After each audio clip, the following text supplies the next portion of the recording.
Ladies and gentlemen, here we are. It's the Hooptalk podcast, back for another one. Don't forget to hit that subscribe button, man. It is the beginning of May, ladies and gentlemen. So if you are new to this, I want to make sure everybody understands that if you join the Atleta Club, you had an opportunity to win some prizes throughout the year. We do a giveaway every single month. Andrew Gronigan just won our Molten BG 5000 basketball. That was our giveaway for April. And then we also gave away 2 tickets to Aquatica as well as a Wilson Evolution basketball. So if you are interested in getting any of these prizes for yourselves, make sure you hit that join button.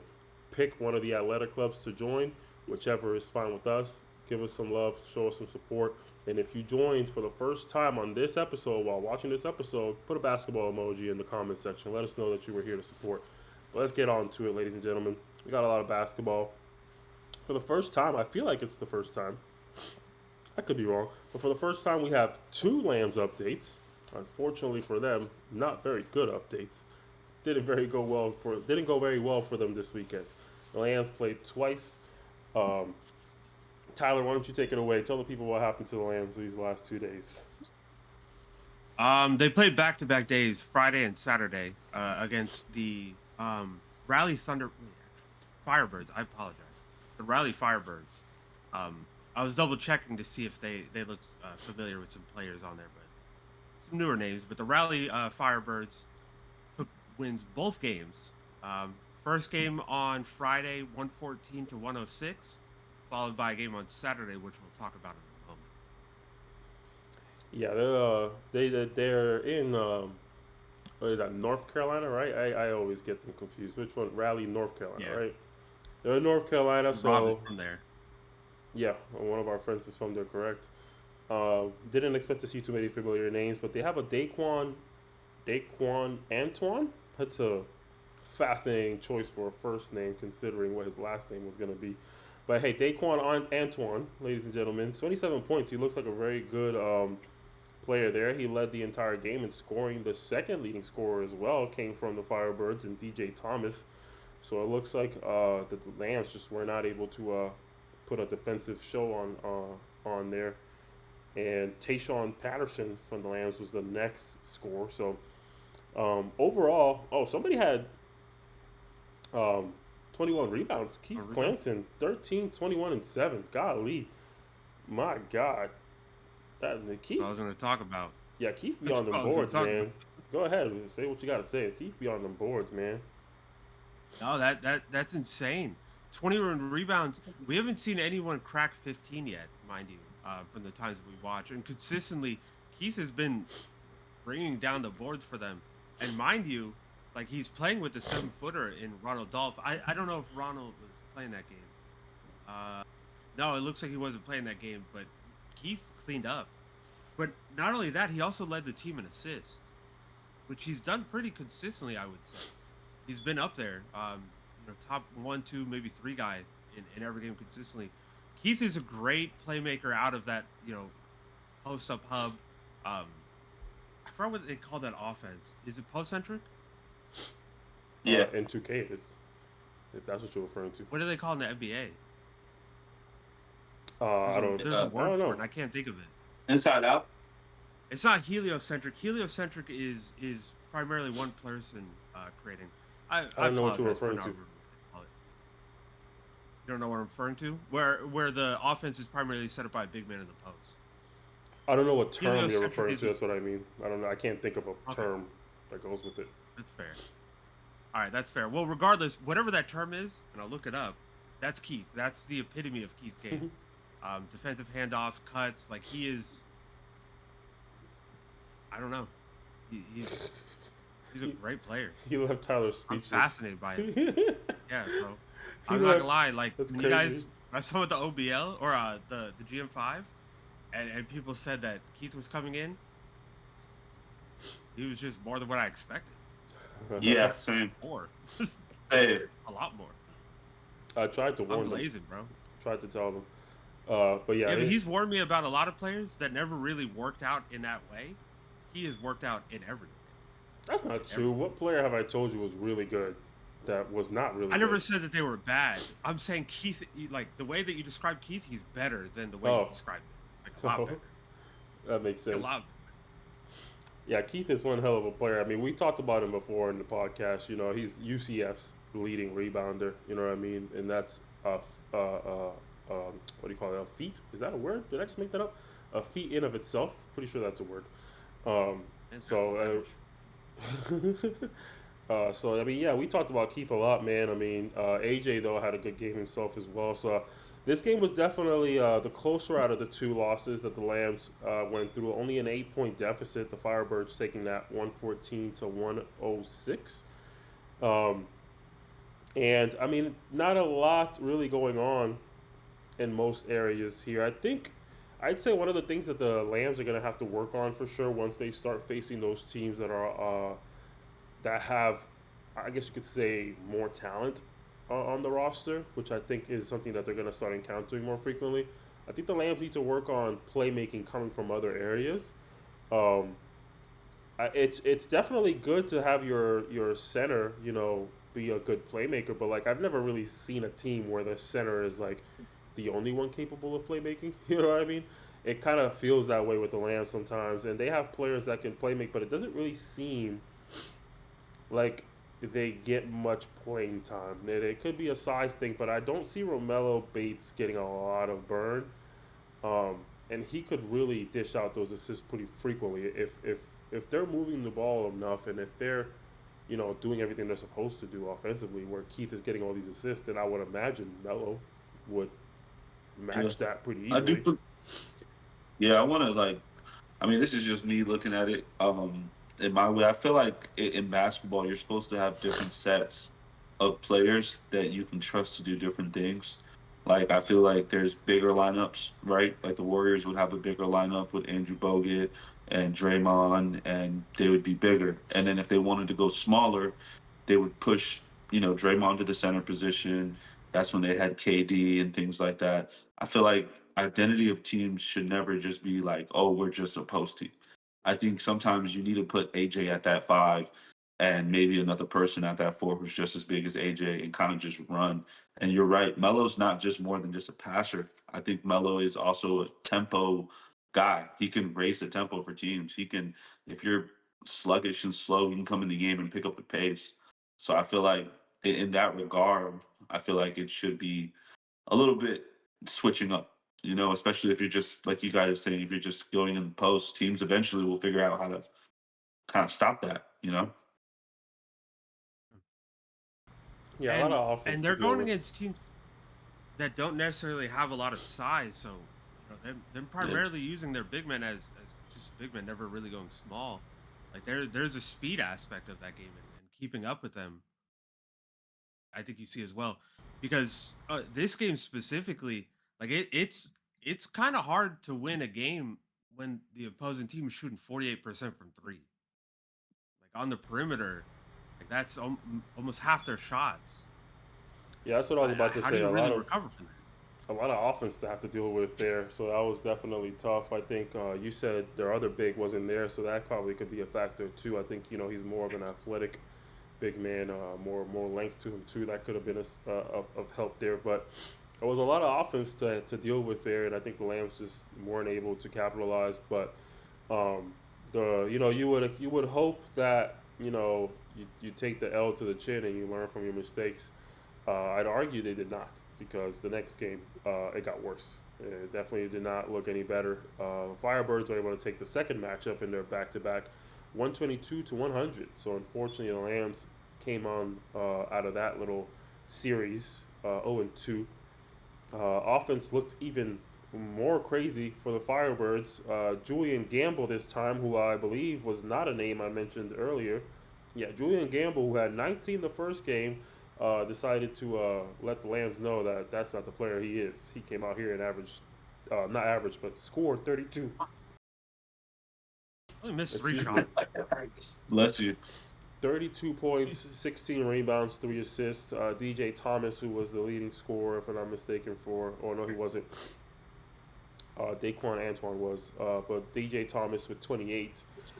So I mean, what do? You know what I mean? The two players who scored less ended up going off this time around. So it's like it's a brand new a set of hoopers that you got to worry about. Whereas like you come into the game, okay, Daquan might be their best player. That's how you would perceive it. Then you come the next game, and this motherfucker Julian out here going crazy, getting buckets. It's like, okay, what the fuck we do now? That we planned for to stop Daquan because he's the one that killed us yesterday, and now this motherfucker shows up and drops 30 on us more than what Daquan did to us yesterday. You know what I mean? So, hey, look, the Firebirds look like a good team. This is a team that I would love to watch and see more of because I always like to see players that can score this much at this level. I think the TBL is a very high level of basketball, so I would be very interested to see players like Daquan and Julian how they fare against other teams because if they're good like this consistently, the Firebirds look like a very fun team to watch. I think they needed some size this game. Pretty consistently, they were getting boards at will, and the second chance opportunities with those boards were ridiculous. I'm talking 57 to 38 rebounds, mind you. Jesus Christ. Almost a 20 rebound difference. And this is with Keith having 21. Like he has 21 rebounds in this game. Wow. Oh, goodness. Keith didn't play the second game, and it looks like they didn't have any of their big men. I mean, Julian Gamble is a big man though, realistically. It has him listed as a guard here, I think. Yeah, it does, but he's 6'10". Like he had 10 rebounds the first game, 16. What? He's Jesus Christ! Oh my God!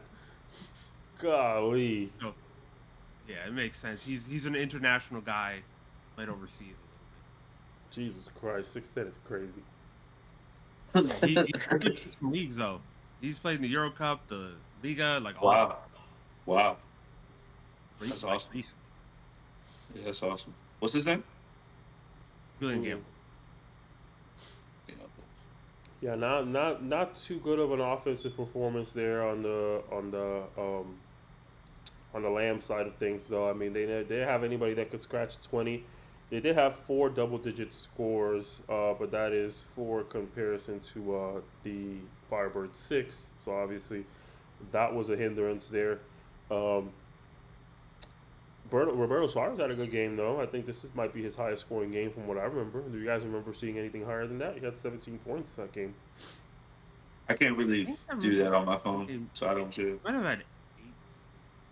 Say that again? Yeah, he had 23 not too long ago. He did? Yeah. Oh, shit. Against the Tampa Bay.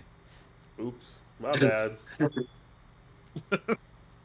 I was wrong. All right. Got to do with serpents. This is crazy. But we can't even call him a serpent anymore. Hey, listen. Yeah, for real. Berto will be back soon enough. Berto's a serpent until the day he dies. When he wears a serpent's jersey, don't come on here talking nice again. All right? Don't be that guy. But he did have a good game regardless. Jermaine Taylor, 18. AJ again with 19. Did he have 19 and 8 both games? No, that's the first. Close enough.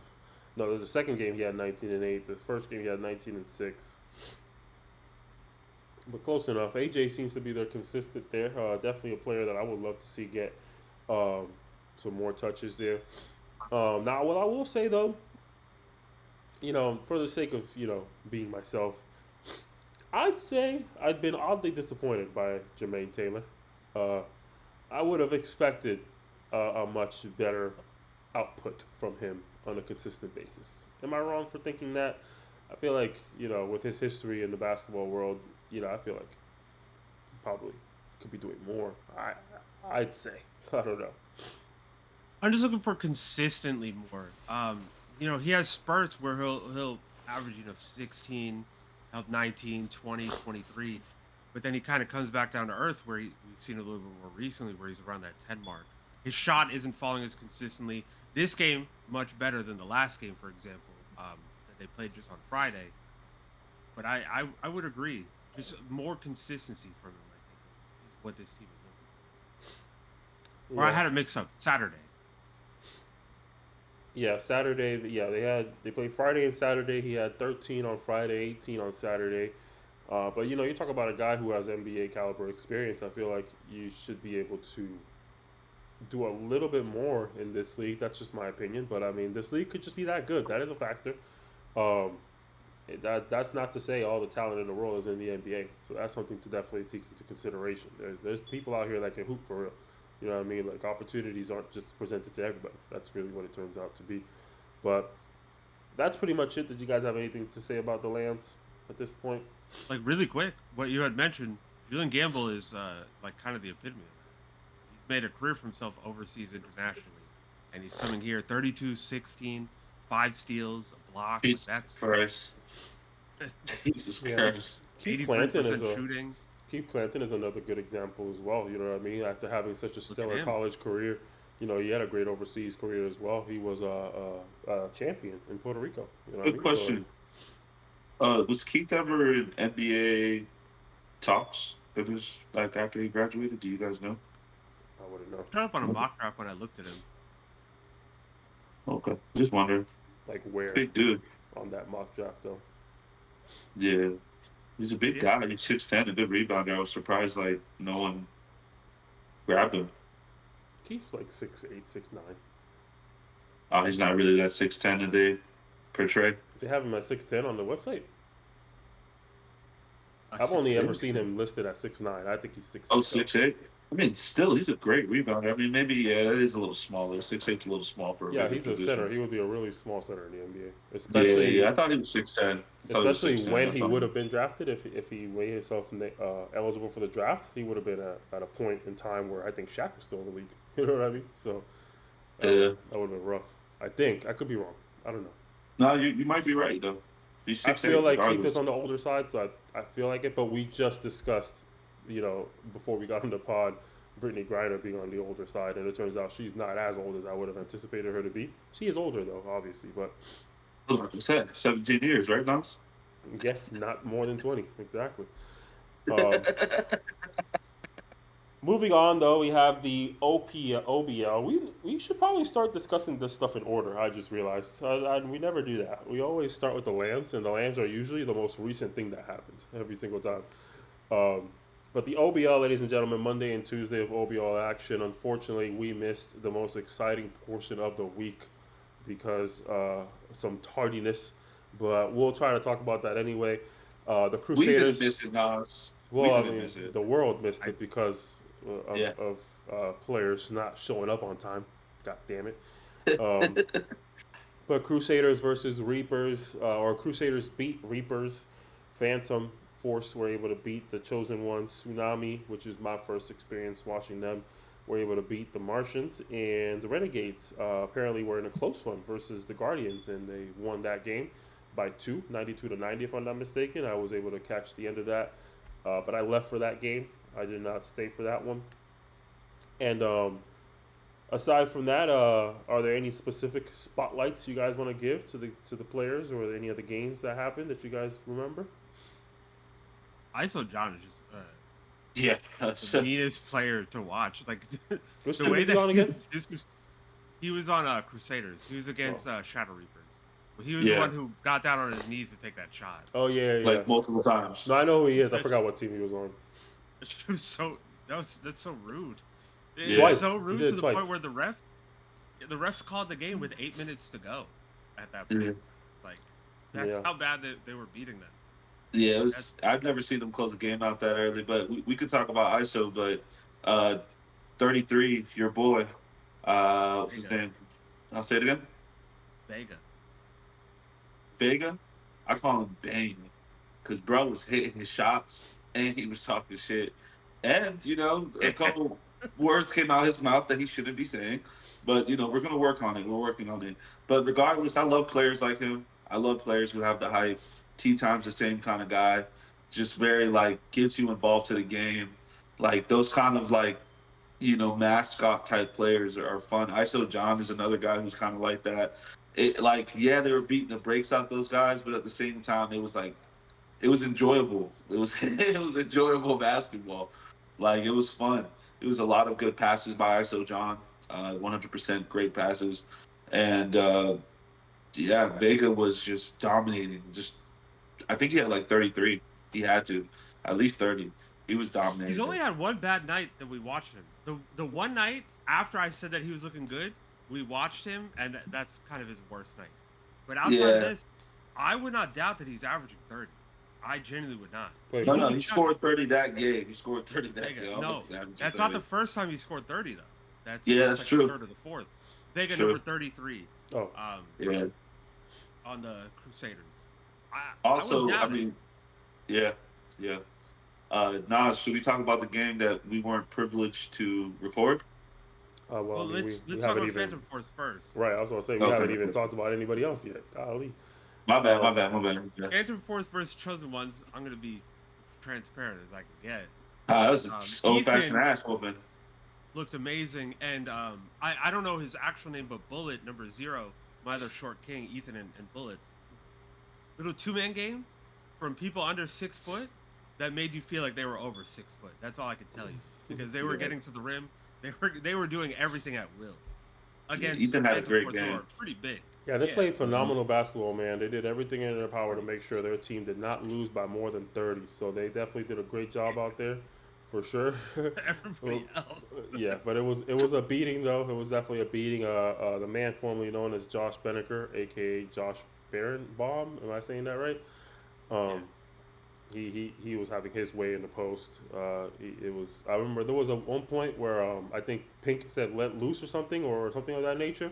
And Get active, get active. he said get active. He just immediately went in the post and just bullied that man into a baby hook. I'm like, golly, what the fuck is going on here? But hey, listen, Josh, if you watch the podcast, I'm still trying to get you on the Serpents, man. So let's make this fucking happen already. Golly, you're giving me the runaround for too long. But yeah, that was a spanking. But Ethan did play really well, though. Shout out to him. He did a really good job. I don't know his name either, but I guess we're calling him Bullet. He had a really good second, specifically second half. He went crazy on the second half. Yeah, he did. He wasn't missing. He might have missed one shot in the entire second half. Yeah, he played great. Yeah, too. It contested too. Yeah, he was Absolutely. playing. They were playing great defense on him. Josiah was getting beat the fuck up though this game. I Like, felt. I've Yeah, never I was seen about to somebody say get that hit Josiah had so an off often. night. Yeah, he had an off night, and I felt bad for him because he was on the ground more than he was running or doing anything. That man was stop, drop, and roll practice. LBJ came in and gave him the boot. I was like, wow, we're wrestling? Yeah, he was having a rough time for sure. Then we had the Tsunami versus the Martians. I don't remember much from this game, to be honest. So really quick, distracted. Tsunami is the old NWO. That's why a lot of the players you see they're very familiar. They change names. Oh, I didn't know that. What the fuck? Why? Yeah, it happened a while ago. Because the owner is no longer here. Oh, right.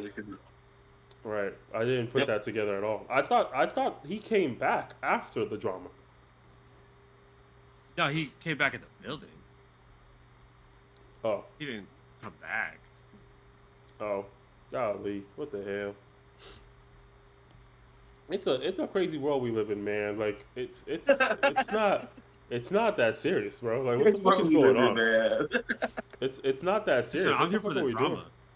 Like, come on, man. Like, what the hell? We talk about name change. We talk about fucking rebrandings because of some basketball beef. Like, come on, bro. It's not that serious. Yeah, it's that deep out here in these streets, man. Can we just hoop, man? Can we just hoop, man? It's Tommy, man. Everything he touches just lights and flames. Golly. You just gotta watch out. He's got the opposite of the Midas touch. He's got the opposite of that. Whatever the opposite of the Midas touch. You're 100% right. Everything he touches dies. He turns everything instead of touching it and turning it into gold. He turns everything instead of gold. He turns it into coal. Like, what the fuck is going on? Man, that's what we call it. It's a shit fest. But it's okay because OBL still holding on. Vaughn's still putting it together. He's doing what he can.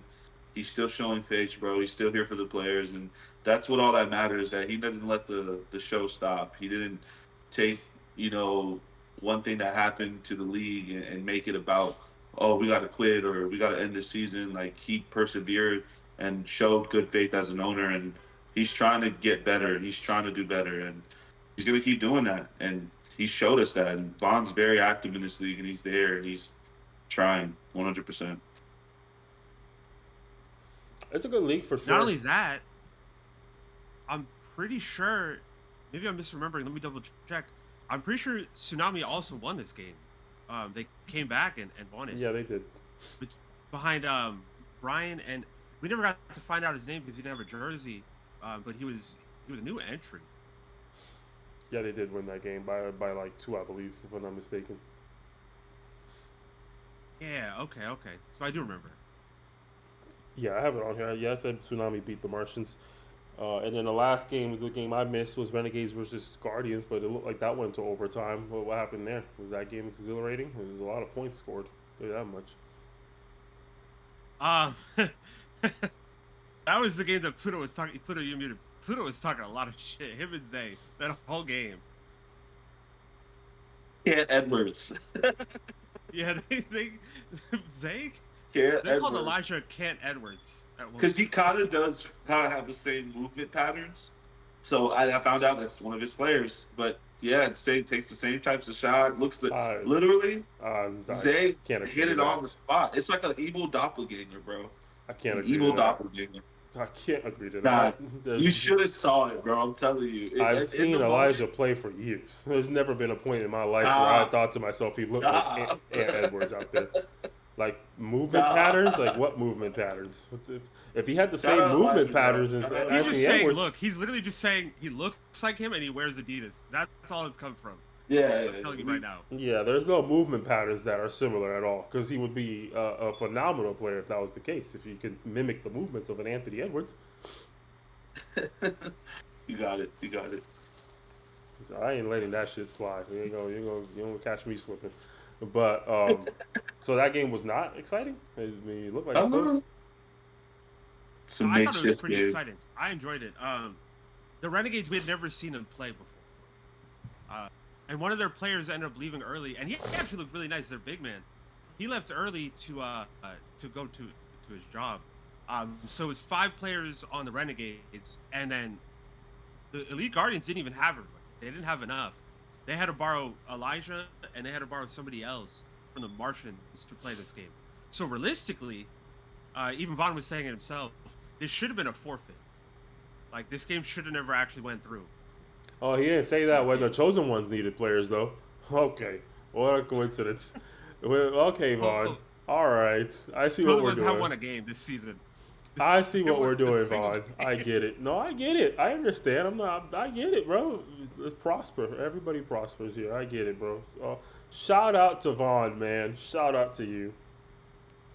This was the day, however, though. So you're going to see in the recording, my laptop had shut off. So the recordings, unfortunately, I lost the actual recordings because my laptop shut off, and the lives would randomly cut through. So when you guys go to watch these and you see both of these are about like 20 minutes, unfortunately, my laptop just died. I don't even know why. Damn, I didn't notice It that. just turned off. But wait, what? I'm My confused laptop though. I turned saw. off. You were there for the first game. Yeah, but I saw the I don't know if you score of remember the second game though. Yeah. So remember, I turned it back on. So we Oh, I just didn't missed some notice it part of was a in short the middle. video. Oh, okay, I get what you're saying. I didn't notice it was a Yeah. short video. Oh, I get it Both of now. them are 20 minutes because randomly throughout it, I don't know. Oh, okay, I see what you're saying now. Computer never turned off.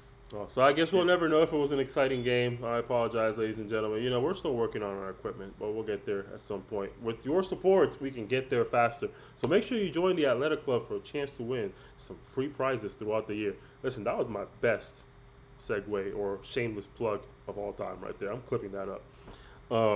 Yeah, I got some peanut butter for you actually. What the fuck does that even mean? Okay, moving on though. However, we did have a It's game smooth as that peanut was. butter.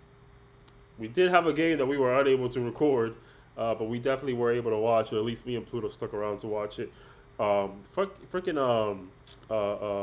Wiley brothers versus Hitmen were late to their game. It was a game that was supposed to be the game we recorded that day, but it was not because they were late. So they moved them to the other court and brought over. I think that's when we watched Phantom Force versus Chosen Ones. In the background, we see nothing but intensity, while in front of our camera, we see nothing but pure assery. And we're like, what the fuck is going on, man? What is happening right here? This is not the game we want to watch. So in the background, there's a lot of hypeness, man. Clutch plays after clutch plays. After the game was over, after Phantom Force versus Chosen One was over, you know, Pluto leaves at the most inconvenient times. Literally. Like, this is the game he specifically wanted to talk about, and now he's gone. Like, what the fuck? What I was saying is, we moved over there. I'm gonna tell y'all a story before Pluto gets on, and then maybe he'll get on by the time I'm done with the story, and we can talk about the game itself. But let me tell you about that overtime. It was 71-71. This mother effer called Orlando Escalera is the most blissfully unaware human being I've ever met in my life. The most blissfully unaware. At some point, the score is now 77-73. Pluto decides to start arguing that the score is supposed to be 75-73. While on the court, they're trying to argue that the score is 77-75. So Pluto is having a completely separate argument off the court, and I keep telling him, "Shut up! You don't know what you're saying right now." And, I shut up though. And what you did not. It took so long to get you to shut up. I was like, "You're not arguing the same thing they are." So I'm trying to explain to him, they have 77. I can count off the buckets they scored, and I listed them off bucket by bucket, exactly where they scored, who scored. He's like, "Oh, my bad. I never saw him score." I was like, "Okay, you're not even arguing what they're arguing on the court." On the court, they were trying to say that they had 4 points in overtime. And I'm like, "Y'all did not. Y'all only scored once." And Pluto's trying to argue that they only scored once, but the other team that was up only scored twice. I was like, "No, Pluto, they scored 3 times. This team only scored once. The score is 77-73. And I'm like, "Shut up. You're confusing them. Now you're making little Wiley mad. The other 2 Wileys are lost in translation over there in the background." I'm like, "Bro, this is madness. What is happening right now?" Nobody's arguing the same thing. Nobody knows the score. I was like, "It's only been 3 buckets, ladies and gentlemen. Please, you can do the math, guys. Come on." That was my rant for the day. The game, however, was exhilarating. Pluto managed to get back on time. Pluto, would you like to talk about the game since you decided to take a hiatus once again? Yeah, sorry, I was using the restroom. But what I would say is that game gave you everything. It gave you overtime. It gave you thrill. The fans engaging. Well, I don't know. I don't know The if fans Tea were Time really is. engaged. I don't know if Tea Definitely Time is a fan. We can forget about Tea Tea Time, Yeah, but he's a everybody fan now. else, though, everybody Yeah. else over there was going crazy. He was going crazy for his team, but he's a fan now, supposedly. That's what he said. So they could have taken him up for being on the court, but I'm pretty sure he'll be playing next week. But regardless of the fact, and I'm playing next week too, but regardless of the fact, I almost forgot, but regardless of the fact, it was a great game. I mean, I thought it was damn near by the half court line. Nas thinks it was maybe 5 feet after the half court line. But the shot was like poetic. Like everybody knew it was going in. I also Like, want there to point wasn't a out doubt. it is a small court, but half court to the 3-point line is a pretty small space. Yeah, it is. It is. Regardless of the fact he made the shot, and I think Andrew had like 40 points that game too. And Andrew was trying to will his team like he has been all year to winning, but just couldn't get it done. Listen, the player of the game was Alex because I did not expect that shot to go in. Honestly, I don't know what happened. I don't know if I blinked too many times, but like out of nowhere, a shot just goes up and just goes in. My mouth dropped. I was like, "What the fuck is good? What the hell?" Was that the shot to lead them to overtime? Because he also hit a shot to lead them to overtime. I think he did. I think he led them to overtime, and then he also won the game. Yeah, that's crazy. Yeah, That's yeah. That's. He was holding shit down. He was holding shit down. He was their most consistent scorer at that time. He's been great for them because Zolda wasn't there. So I'm pretty sure he's their primary ball handler when Tea Time and Zolda was not out, and he's one of their best players just in general. Yeah, They did good. There was a lot of clutch shots being made, a lot of and ones. It was a very exciting game. Andrew had a really good game. Middle Wiley showed up, like I think in overtime, coming from his it looks like a construction job or something. Yeah, with the whole the lit up thing that they wear. What are those things called? I call them the visor vests. I don't know what they're actually called. Oh yeah, I don't know what they're called either. But yeah, he showed up like I think I know at that's the end of the second half, I believe. But I don't think he suited up until overtime. I want to say, but it was a lot of clutch opportunities. He showed up within 5 minutes. He was on the court. After 5 minutes within showing up, he's on the court. All right. Oh yeah, but it was the end of the half though. He was like it was almost over. He didn't play too much there in that half, and then he played the overtime. But it was an exciting game, man. It's definitely a game that we wish we would have gotten, but it was primarily because of Middle Wiley that we couldn't get it because he was the latest of them all. He talk about he's on his way from work. I was like, where does he work? Daytona Beach? Like what's going on? Where is he coming from? Because he didn't show up till the game was over. He almost didn't play at all. But luckily, we did stick around, and it was some good basketball to be played. Unfortunately, I don't know everybody's name, so I can't really sit there and tell you all the buckets that I remember seeing. But a lot of clutch buckets were made throughout that game. A lot of good and ones and everything. And I wish we could have got it. Even J Ball didn't freaking get it. But they have a And clip. he was supposed to be recording. Somebody got a clip though. They posted it on Instagram. It wasn't the best angle. Probably Alex. Yeah, probably. Yeah, I think Alex is he records. I think he was the one that posted it. He's the one that I saw it from. So he had somebody recording that, or maybe he just posted up his camera. But that was the one game that we were not able to get, man. And by our luck, honestly, if we did get that game, I bet you it would have never even ended up that way. You know what I mean? Like that's just how life is. Like destiny meant that game to happen over there, and it meant that game to happen the way that it happened over there. Like it was not going to happen that way on our side. Like if they played on our side, somebody probably would have been blown out by 20 or something. You know what I mean? That's just how it works. But that's pretty much all we got for local basketball. I don't believe we have anything else that I can possibly think of. But we got some NBA stuff that we could definitely go over. Championship? Oh, yeah, I forgot. I switched the order. My bad. Oops, I switched the order. I talked about OBL first. I have Oxleague listed first, and I switched the order because OBL did happen first. My bad. We do have more. The Oxleague championship that happened yesterday. Oh, yeah, yes, indeed. The Ducks were able to bring home their championship there, beating the Lions. Wait, let's bring it back. Let's go to the playoffs. What do you mean? We're jumping straight into the championships. We're not even talking about the playoffs. Oh, yeah, I forgot. Oh, my God. Golly. That happened fast. My goodness. My bad. We don't know who won the championship. We will know in about 20 minutes. We'll tell you guys. My bad.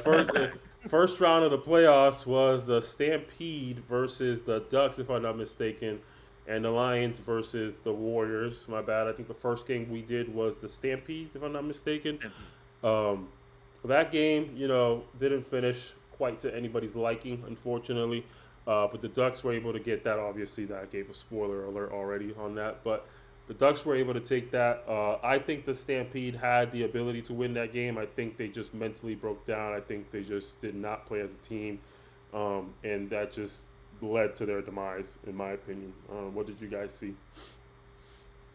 I agree. There was little effort being played defensively, I think. Offensively, it's a whole nother story. They don't like passing. Nobody really likes sharing the ball. Nobody moves on offense. Yeah. That's been the story of Stampede the entire season. But this was like a defensive disaster class, I would say. Yeah, 100%. In every sense of the word. Rebounding, letting them get to the paint at will, defending shots, everything that you could have done. They were in the bonus. I'm pretty sure the Ducks were in the bonus for majority of that game when it comes to fouls. And they were complaining about foul calls, the Stampede. But at some point, like when you have so many fouls every quarter, like you have to make an adjustment at some point. Like some of you guys got to recognize, like, this isn't working. We have to change something. But it was just bad. And they started off so well, I think. Like, I really do think out of the gate, it was like 10-6. And I thought the Stampede could kind of, stick around there. Trey had a nice chase down block like early in the game, and then they just kind of faltered. Everything just wasn't working for them. They did not really hit any threes, but they did not stop chucking them. It looked like the Celtics last night. It really did look like the Celtics. Yeah, I agree with Tyler on that. I think the Stampede, when they were going on their run, they were sharing the ball, pick and rolls, a lot of movement, a lot of open shots. And I feel like now it kind of they dissected them easily. Played the passing lanes because they don't pass the ball very well to each other, and they don't like to pass the ball to each other. So everything's telepath because one person is screaming to the other person to give me the ball, while the defender's watching them trying to give them the ball. Like, like it's like a quarterback telling the defense, like, I'm throwing it to this guy right here, just letting you guys know that. And it just became selfish basketball at the end of the day. And It's not good to watch. It's not good to be a part of. It's not good to record. It's not fun. So they definitely were outclassed by a player, by the players on that team. Mostly their center, number 9. He was just getting into the paint at will, speeding up the game, getting to the paint at will. Oh, that dude's been doing that though. He's been on the Ducks somehow every season, it feels like, other than one, and he's done that every single time. Yeah, He's big body. Men's league basketball is so much harder to figure out. Like, teams got to be locked in from the moment the ball gets tipped. And if you go down, like, you have to figure that shit out fast. You don't have the time to really be arguing and doing all that back and forth. Like, I remember when the first year of the Serpents, we did a men's league, bro. That shit was so hard. Like, it was like no time available to us to really plan out what we need to do next, or to get accustomed to our new strategy, or to any adjustments. You know what I mean? Like, it's so much harder to, like, say, okay, this isn't working, let's start doing this. And then, when you start doing it, the quarter winds down so fucking fast, you didn't even get a chance to really try it for multiple possessions. You know what I mean?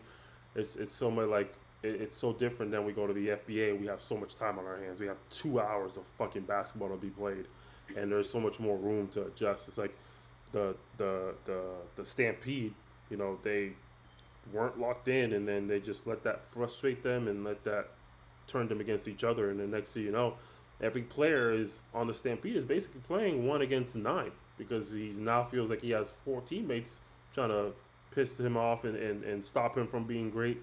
And then the other 5 players on the other team trying to piss him off and stop him from being great. You know what I mean? So it's like, you're not going to win a basketball game like that. And in these men's leagues, you got to be locked in immediately. You got to be locked in quick. You can't wait. You can't give your chance. You can't keep shooting yourself out of a slump. You know what I mean? You don't got an hour left of basketball. You have at best 15 minutes left to go. You can't shoot yourself out of that slump, bro. Drive the fucking ball. You know what I mean? Pass it.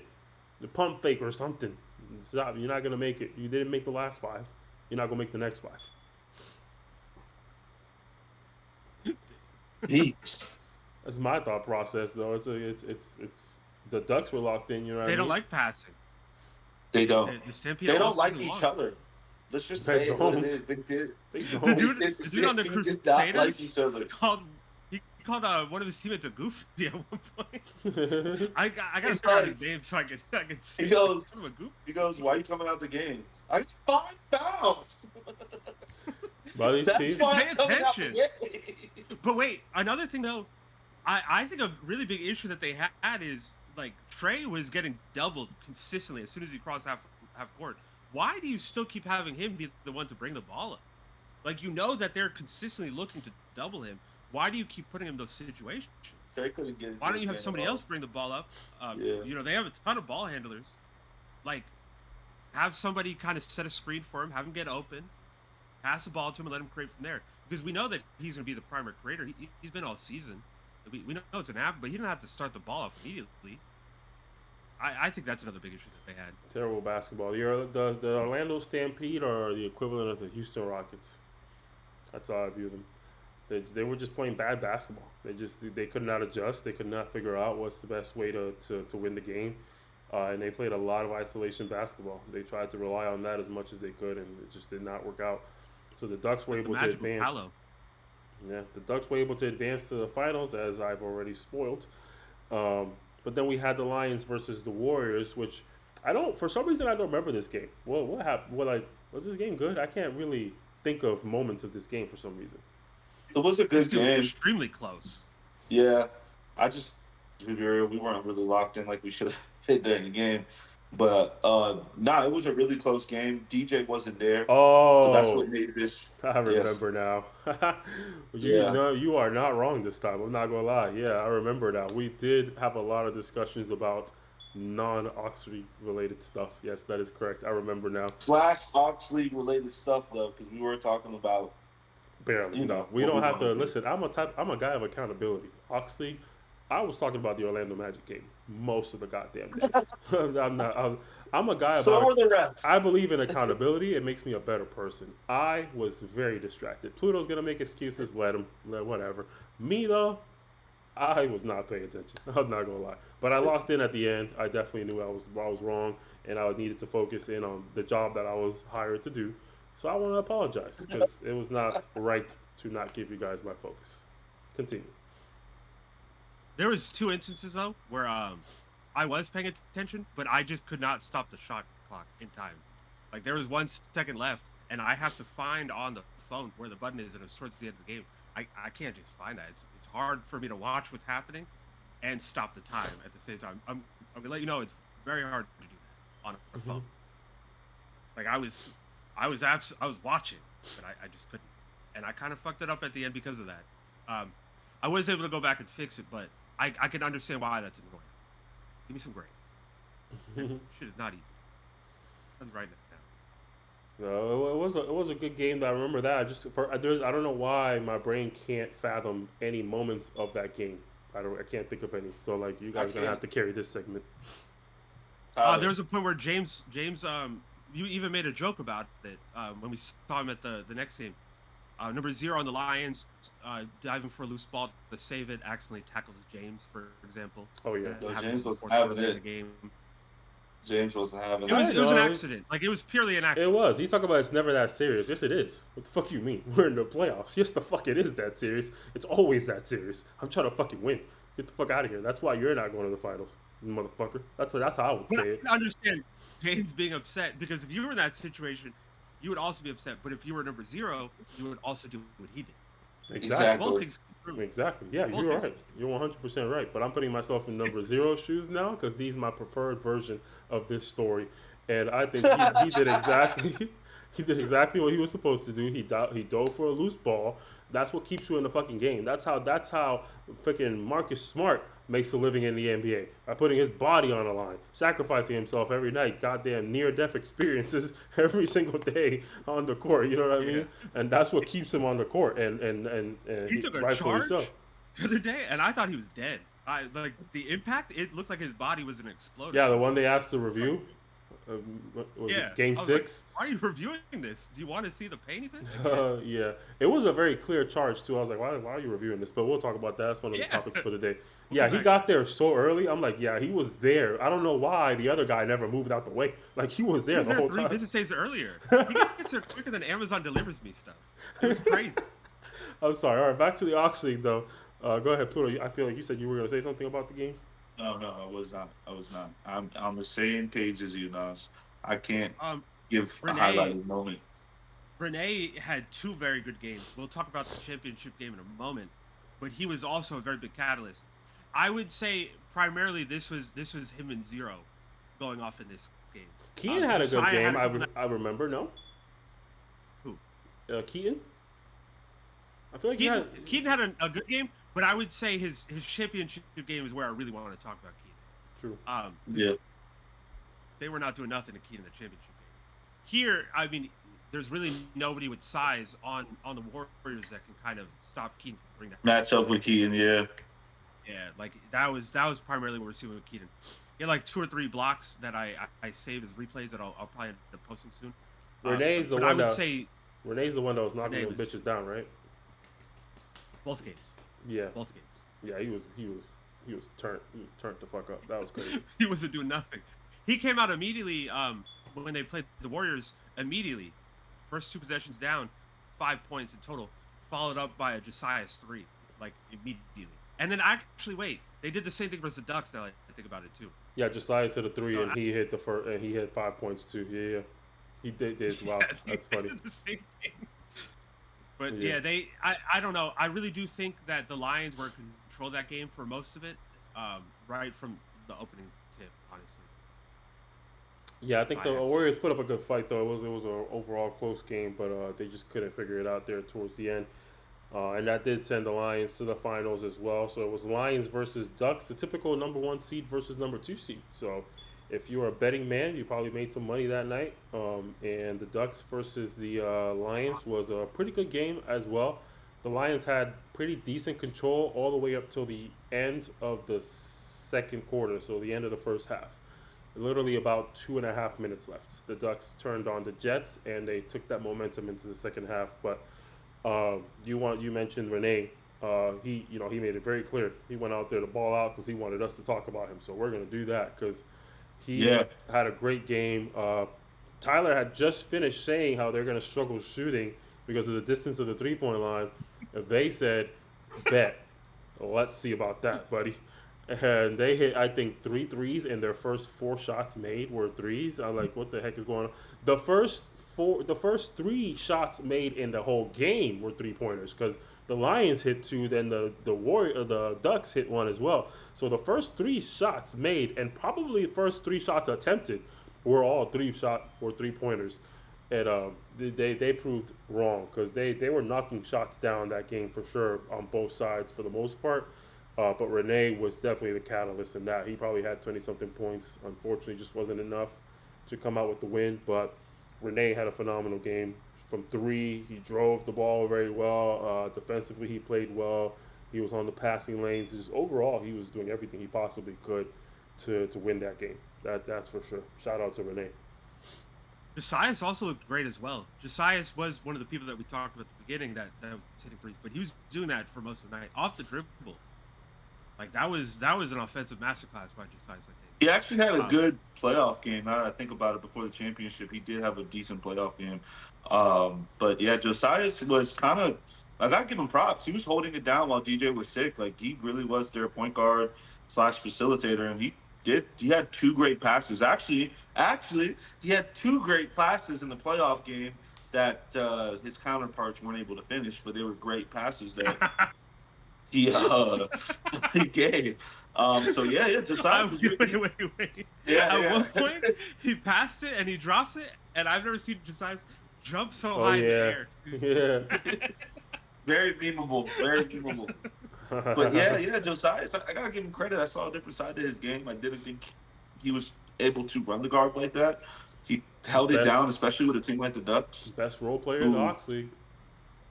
Man, season 2 of us doing it. Best role player. He was averaging like 18 at that point. I can't forget. We're in season 3. You said that in season 1. Oh yeah, you're right. I forgot that I played in season 2. Jeez, I forgot. Man. But yeah, I just feel like Josias had a really good game. And also Nate. Nate was a tone setter. He hit the first 2 threes and he kept doing it.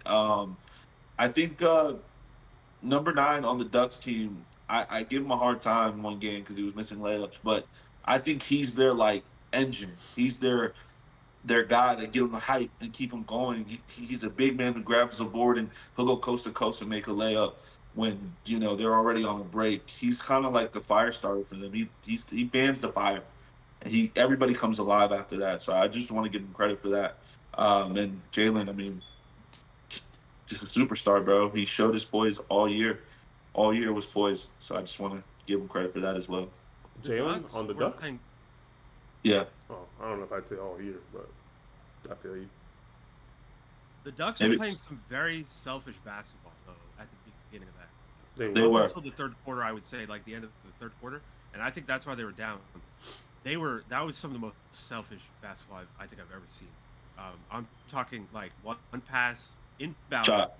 That's the only pass that you get. And that's going up to a shot after like 6-7 dribbles.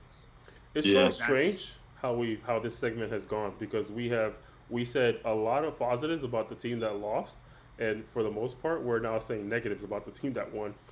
I'm about to say a lot of positives about the Ducks, so don't worry about that. But I want to start off by saying the negatives because I'm also going to say some negatives about the Lions. Actually, I'll do it now. 33 seconds left. My bad, Lions. Down by 2. I don't understand why you fouled. He ordered a hit. Like, they inbound the ball. 33 seconds left. You're only down by 2. Why are you fouling? Yeah, in the moment, I wasn't fully grasping the concept of the situation, so I thought it looked okay in the moment, but after some time thinking about it, I was like, yeah, I think Tyler's right. They could have definitely waited. You could have got a stop because up to that point, the Ducks were not very good with their ball handling at that point. They were turning the ball over a lot. I'm talking like out of bounds very often. Like you could put some pressure on them. I think like you have enough size. You guys are athletic enough on the Lions, I think, to where you could absolutely have trapped somebody in the backcourt. But instead, you foul, and you don't commit to fouling because you even let them get down court somehow without fouling, where they get an easy layup. They get a very easy 2. So like, I just think that fourth quarter for the Lions, nobody really understood what they were planning to do. No, like there was no idea of what they wanted. I don't understand what the vision was. Yeah, I think it's the same thing that happened to, like I was talking about the Stampede. It's like teams just get flustered and just can't lock in. It's like they let their emotions dictate how the game goes. It's like you gotta be able to separate your emotional reactions to your actual basketball actions. You know what I mean? Like it's you. I've never seen, like I like to use Draymond as my example for these type of conversations all the time. Draymond's an idiot. You know what I mean? He's constantly arguing. He's constantly complaining. He's constantly in people's faces. Constantly getting teched up, flagrants, all that stuff. He's doing all the bullshit you could possibly imagine. But when have you ever seen Draymond take a possession off because he's mad? I've never seen that. He lets that anger fuel him. So the next defensive possession is better. You know what I mean? So his next pass is smarter. So his next opportunity is greater. Like every single time. But like at this level, players have to understand basketball is just as much mental as it is physical. You can be good out 100%. there. You could be a great dribbler. You could be athletic, shooter, defender, whatever the fuck you want to be. But if you're just weak mentally, it's like people are just gonna get under your skin every single time. Be an air ball is gonna dictate every shot you take. You know what I mean? A turnover is gonna dictate every single pass you make. You get stuffed at the rim. It's gonna dictate every single dunk attempt for the rest of the game, and that's the mental side of the game. It's like just keep going, bro. Just keep playing.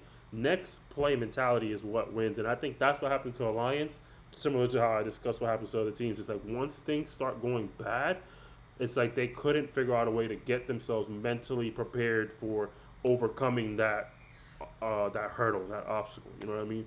And I think at the end of that second quarter, what's the name of the short hair brother?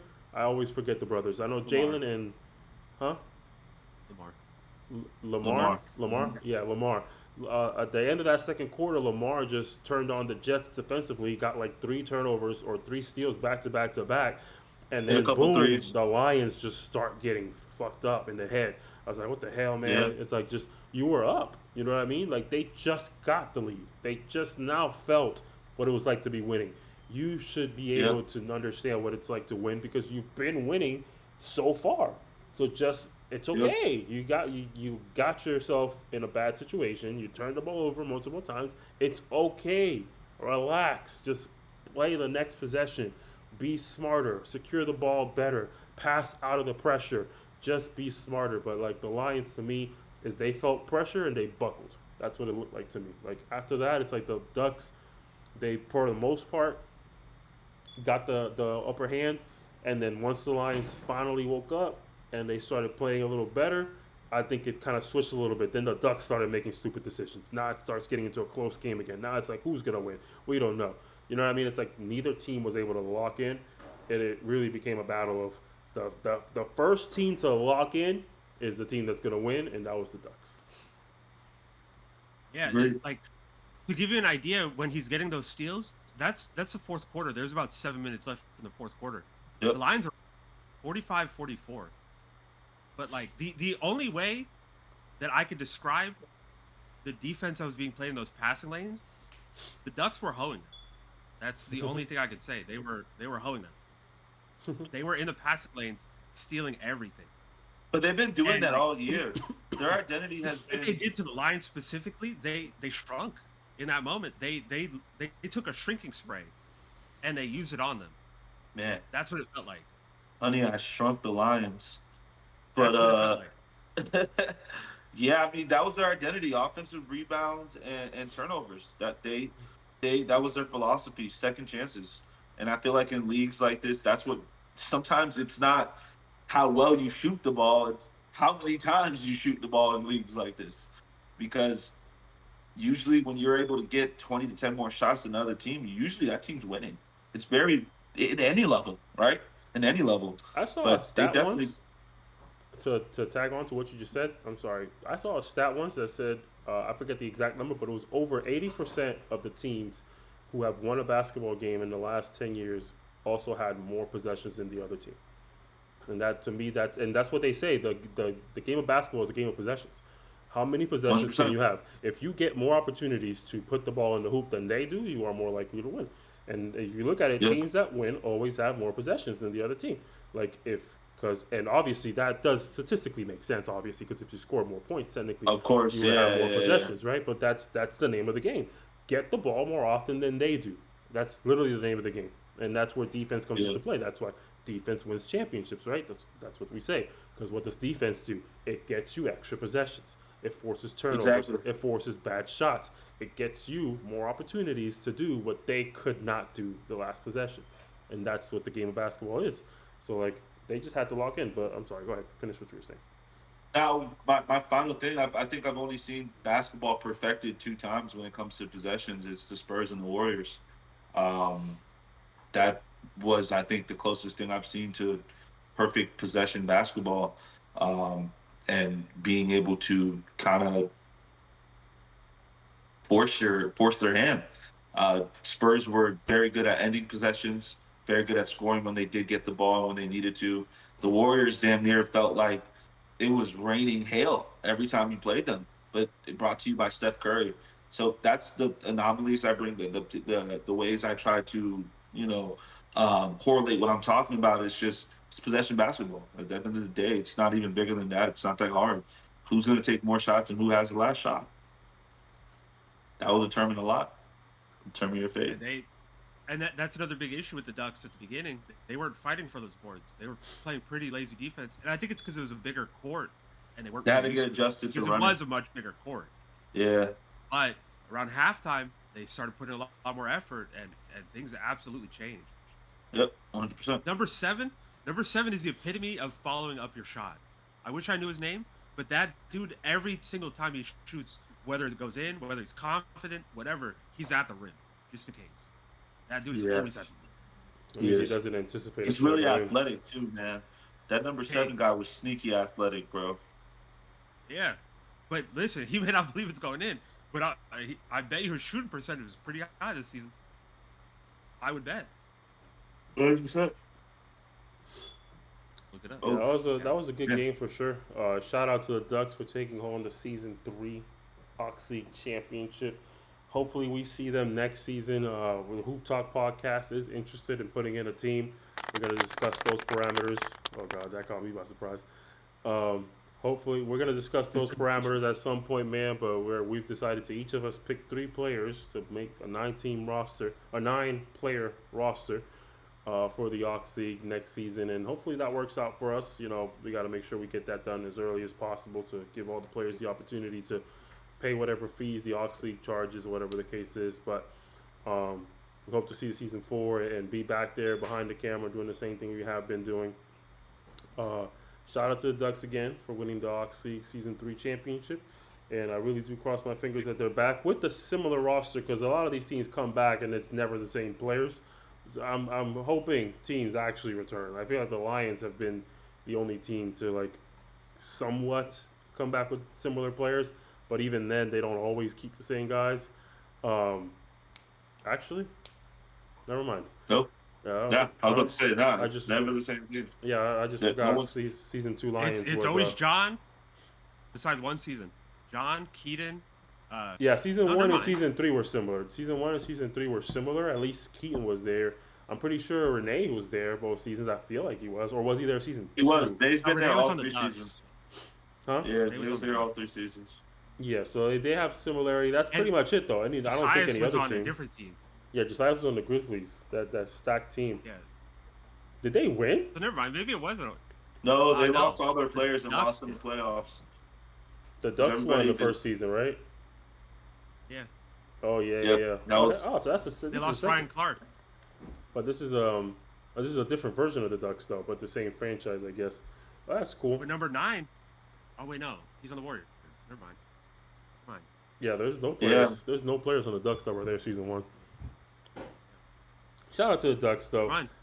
But to wrap up our podcast, we got some NBA topics that we'll run through here. I figured we'd just talk about the important games and kind of run through some of the games that were already finished for the most part. You know, I don't think our takes are going to change too much from what we had last week.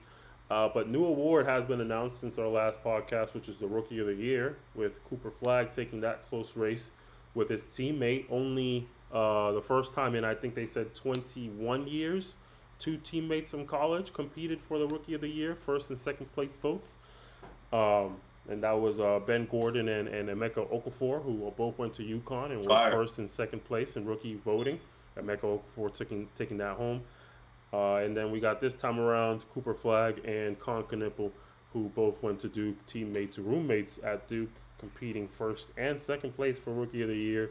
Cooper Flag able to take it this time around. Very close race. I think he only got 7 or 6 more first place votes than Con did, I believe. It was like 53 to It was very 46, close. I want to say. Extremely close. Yeah, it was something But around they were that both nature. worthy of it. Yeah, they were both worthy of it for sure. One player that, in my personal opinion, was not really worthy of it, but definitely had a great season was VJ Edgecombe. Let me just clear that up because we had some takes. Somebody telling us yesterday that he thought VJ Edgecombe should have got it over or should have been second place Right? over Khan. I was like, yeah, that's not. I don't believe that to be a true fact at all. Now, I think VJ probably did snag a vote or two. Maybe. I wouldn't be surprised if some He people did. There's one person that didn't have Coop first or second. Oh, really? Oh, that's a terrible take. That is a terrible take, man. Shout out to my Duke boys, though, for making history. First duo in 20-plus years to fight for a Rookie of the Year award.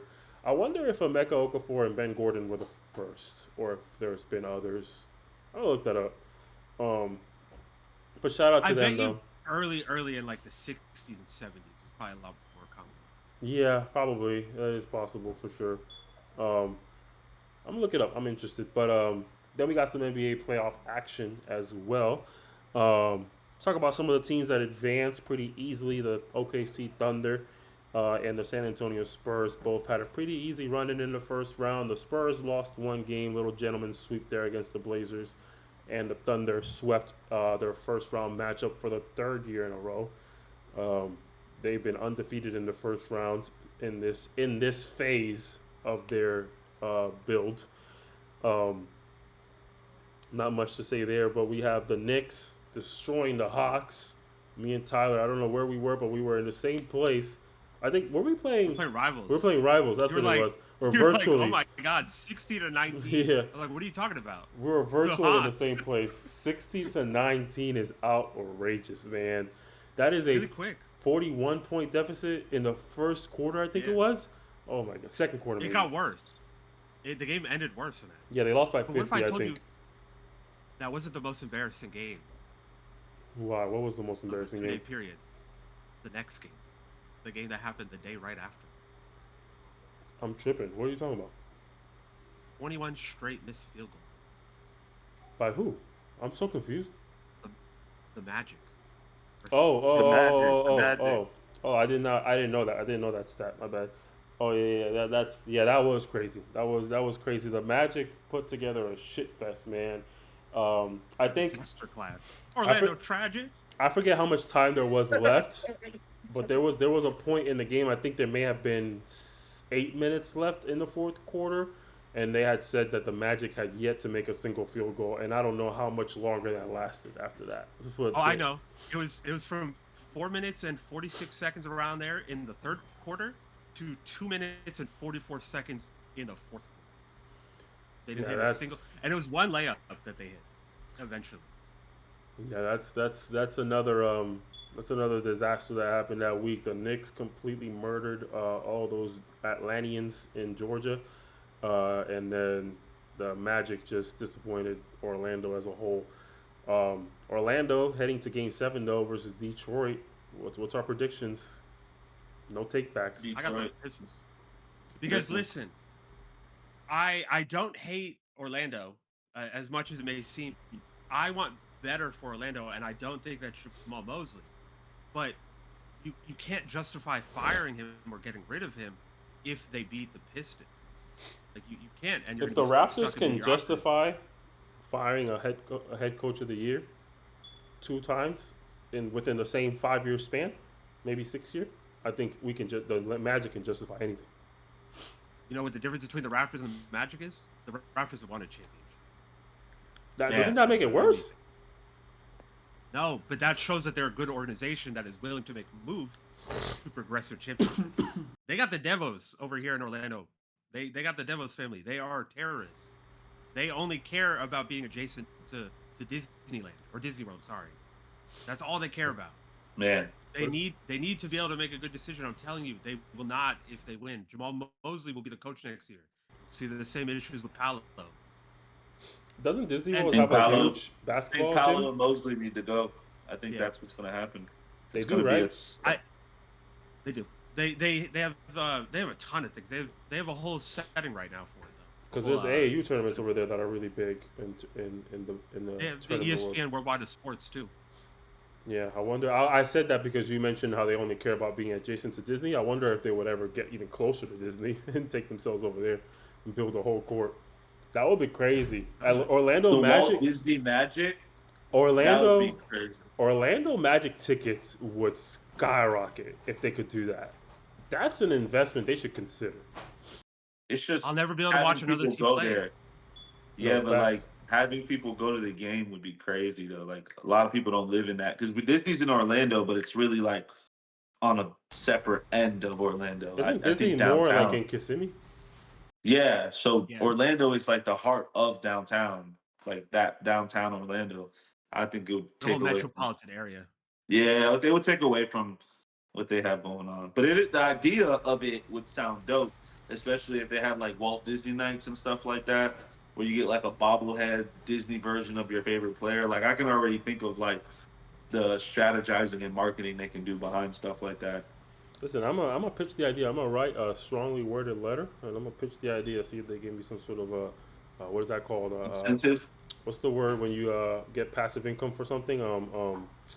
Like royalties. See if they give me some sort of royalties. Well, From this a penny on every ticket sold. That'd be a lot of money. I'd take that penny. You know what I mean? I'm gonna write them a strongly worded letter. Shout out to Toronto. Oh, did you have more to say? My bad. Yeah, the Pistons they started calling Asar get you a fucking stop sign instead of Asar Thompson. What? That's I crazy. saw a ton of players call or a ton of people calling that.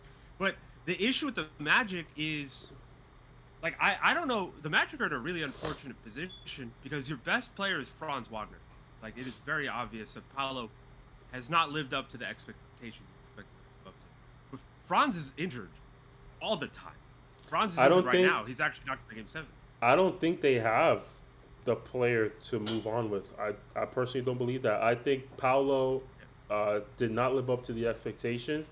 I think he had a really good first two playoff appearances, which I think really surprised everybody, especially his first playoffs. That first playoffs Paolo was a part of, he did looked really phenomenal. well. He looked phenomenal, and people really had high hopes for him. He played phenomenal, efficient basketball. He basically didn't do anything wrong at that point in his life, and then after that he started doing everything wrong. I don't know what happened there. I think Franz is a great player. I think he's super talented and super skilled. I just don't think he's a number one option. I just don't believe that. I think he is a number two, and I think Paolo is arguably also a number two in a situation based on his play style, maybe even a number three. I don't know, man. I'm just saying. I don't think either of them are number one options. I think the Magic are in a very tough spot moving forward because they have to move forward with one or both. They can't move forward with either, or else they're restarting at a way too early point. You know what I mean? I think one of them has to become a complementary player to a player they bring in that they want them to be the franchise. But I don't think I think Paolo that's Franz. exactly because I don't think Paolo is willing to take that back seat, and I haven't given up on Paolo. I just think it's not a good season, and I think he still can do a lot more things for this league and be a top 10 power forward at times. But I just don't think it's going to be in Orlando. Another That's problem where- to consider, they also have Bane. That's a hindrance to their moving forward. Bane is a player who should be a complementary player, but does like to play like he is a lead. You know what I mean? He does like to take a lot of shots. He does like to be a focal point of the offense occasionally, and that can be a hindrance to the plans of trying to bring somebody else into the fold. You know what I mean? That's a better high caliber player. That could be a problem more than it is a solution. I just think the Magic are built a very difficult way right now. It's hard to manage how to turn this into a championship team. It's just a bunch of I think, wings. My bad. but the thing is, the wings that they have are good. We've seen during the season that Desmond Bane is willing to take a step back and let somebody lead. And we've seen that Franz Wagner is one of their best defensive players, which is crazy to say when they have like Suggs. They got Anthony Black. They have a ton of defenders. But like, what do you do if your best player is so injury prone? How many games has he played? I guess he played 60. I don't know. I don't remember him playing 60 games last season. I'm gonna be honest. He played 34 this season. He played 60 last season. Like, what do you do if you don't really expect your best player to be available? Like, yeah, it's a calf strain injury, so they're really nursing it. Because I mean, you've seen what happens with people in their calf when it's not all the way. We dealt with the year of Achilles, so I just feel like he's a perimeter defender consistent. Like if you go back and watch that, arguably he was the best defender on Cade. But he was also the 100%. Best switch onto Duran. And he was their most consistent offensive player. I'm with you on that, Tyler, 100%. Yeah. So like, what do you do? Like those first 4 games, he looked great in playing great defense on both Cade and Duran. And now he's not really available, and you don't really know if he's gonna be available too much next season because they are gonna take their time with him. What if he's not available in the playoffs? Like, what do you do? Who do you trade? Paolo's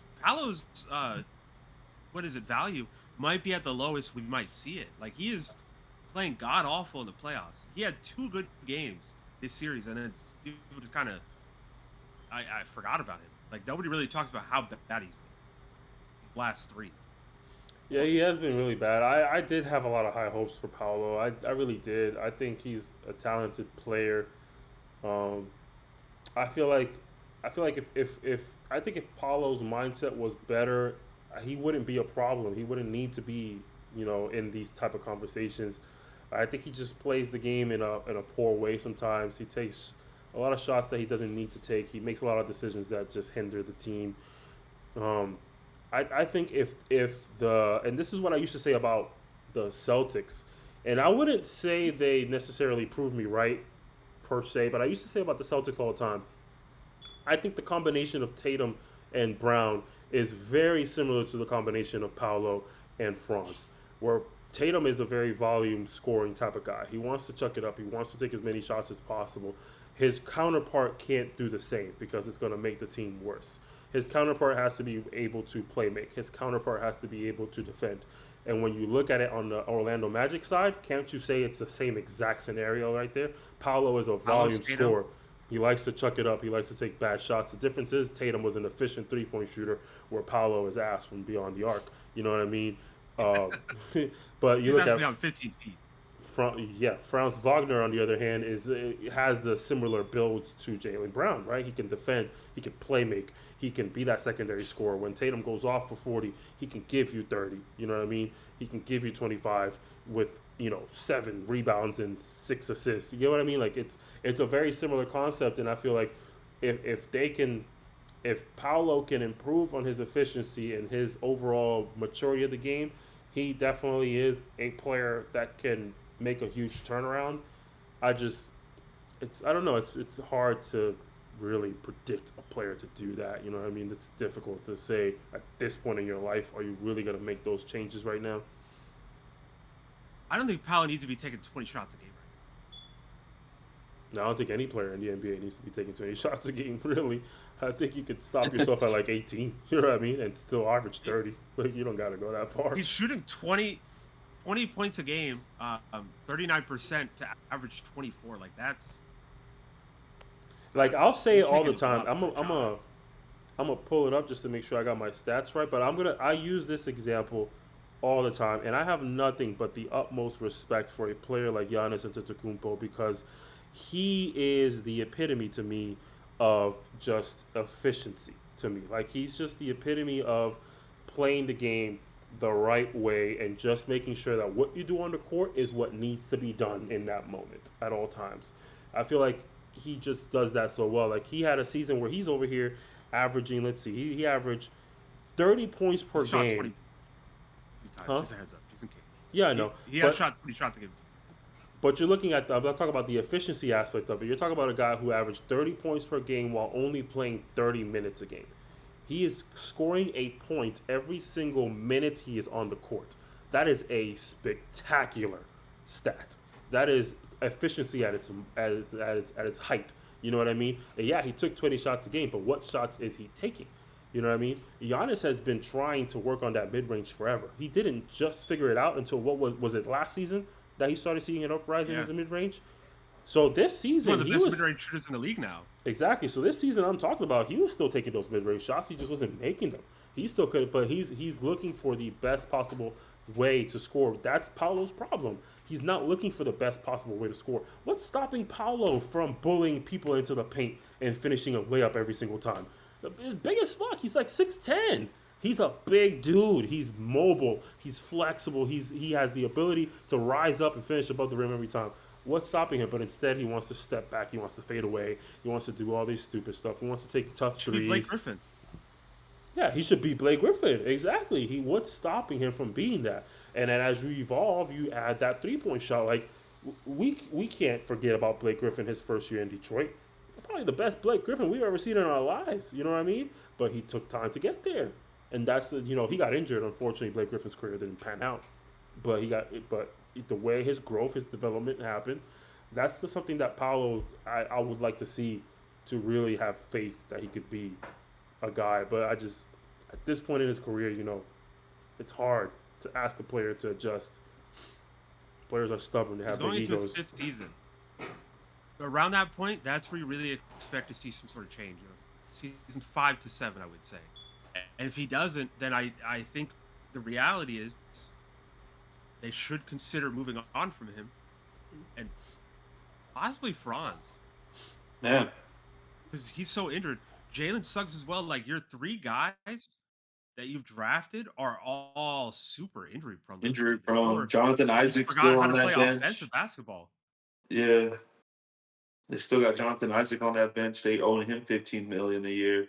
They have a lot of guys that get a lot of money to who aren't available on a consistent basis. So I get what you're saying, Tyler. 100%. Like, what do you do? Because offensively, they don't look great. None of them. Franz is your best offensive player, and he doesn't even look that great. Yeah.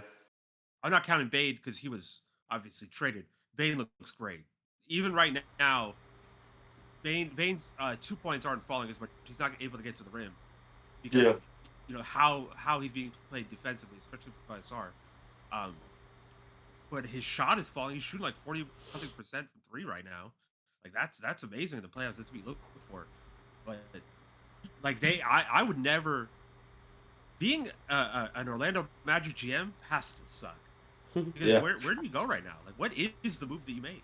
I think you restart. I think you restart before it gets bad. I think you get rid of some people. You kind of let the fans know this. That's the problem, though. Me and Tyler were talking about it, but that's the problem, though. Me and Tyler were talking about it before you even came on. Is like you just can't make that decision because your job is on the line now. Like a lot of these GMs, and I don't want to go on a tangent because honestly, I feel like we're talking about the Orlando Magic for way too long. But I'll say this last thing. Like these GMs have so much pressure to make their decisions work.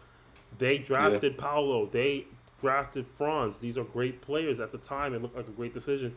They have to make it work. They're under so much pressure to prove the investment that they convinced these people to make. Right? It has to work. Like the millions of dollars used on resources for jersey sales, for commercials, for all this stuff, the millions and if not billions, who knows how much they spent on these things that was invested because you told us Paolo was the next man up in this world. You told us Franz was the next big thing, right? You told us that. Now, if you try to tell us, well, never mind, let's trade them. 4 years into them being a duo, your job is on the line, bro. Like you can't make those decisions. So like at the end of the day, you say, what do? You gotta figure out a way to make it work. You have to, because 4 years is not enough. You try to trade them in 4 years, them presidents, them CEOs, they're gonna start having conversations about you. They're gonna start having meetings.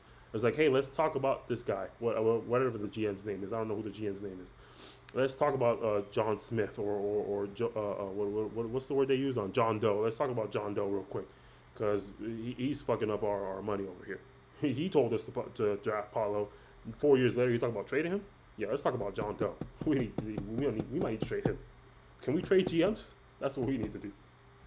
But then the unfortunate part is sometimes you just have to make that decision where like you recognize that one of these players will play well. I need to get on for this other guy. Listen, at the end of the day, it becomes it's two sides of the table here. You're either going to be Nico Harrison or you're going to be the guy from the Raptors. I forget his name. He has a weird name. The guy who traded DeMar. Masai? Messiah, that's how you pronounce it? That's it. You're either going to be Nico Harrison or you're going to be Messiah. You know what I mean? You're either going to make the trade that ends your career as a GM, or you're going to make the trade that wins you a fucking championship. You know what I mean? Like it's how do you gauge what's going to happen? You know what I mean? It's tough. It's tough. Because who do they even go for right now? Like who's available that you could trade? Let's say they do trade Paolo. Who is available that makes this team better? That fits Paolo's like salary.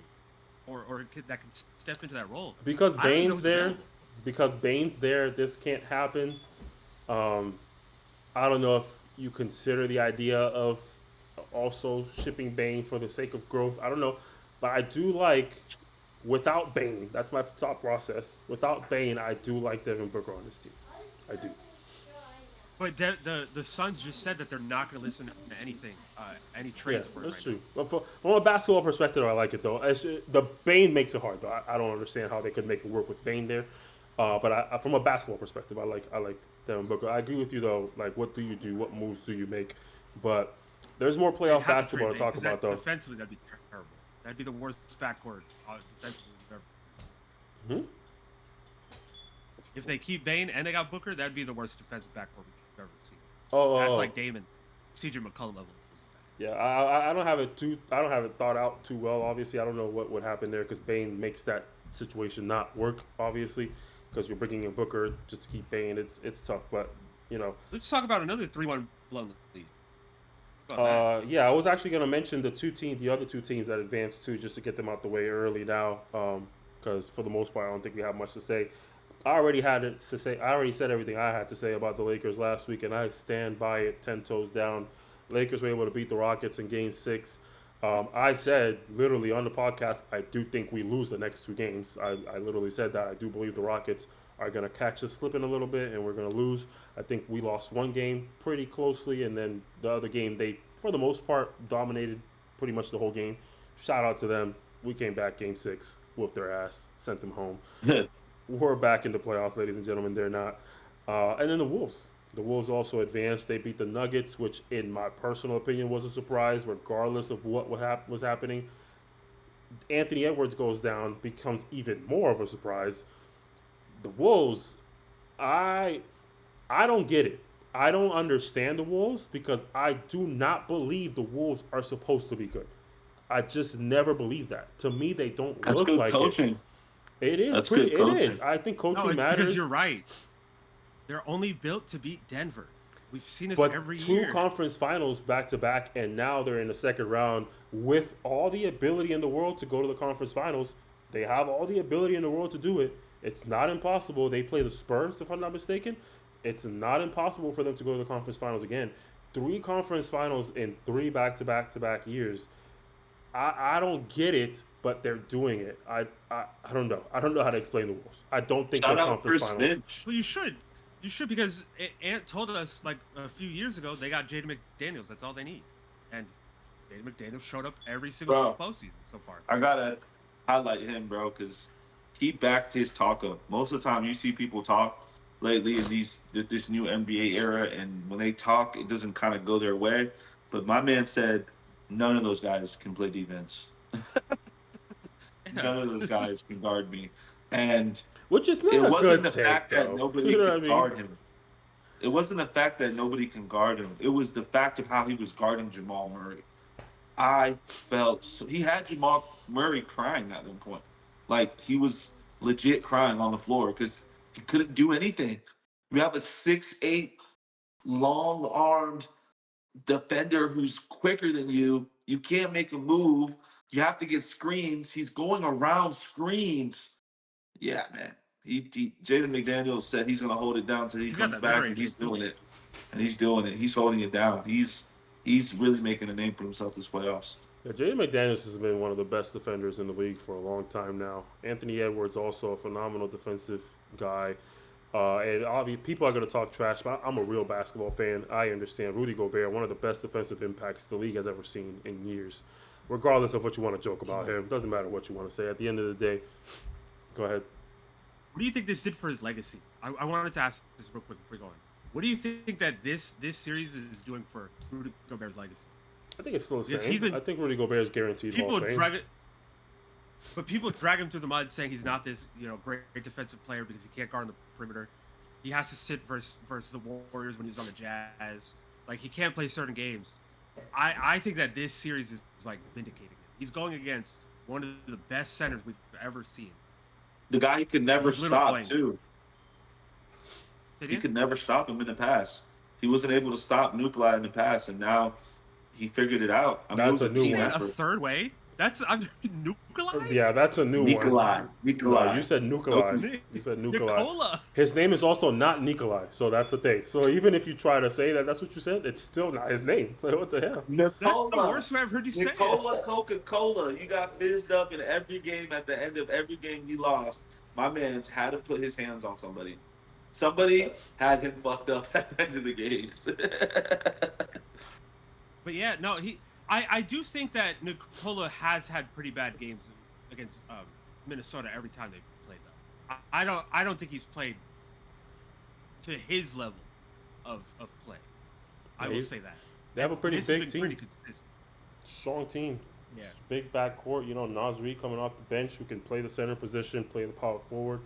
Julius Randle's a big boy. He's got a low center of gravity. That man is strong. It's Even Jay McDaniels. Yeah, it's the blueprint.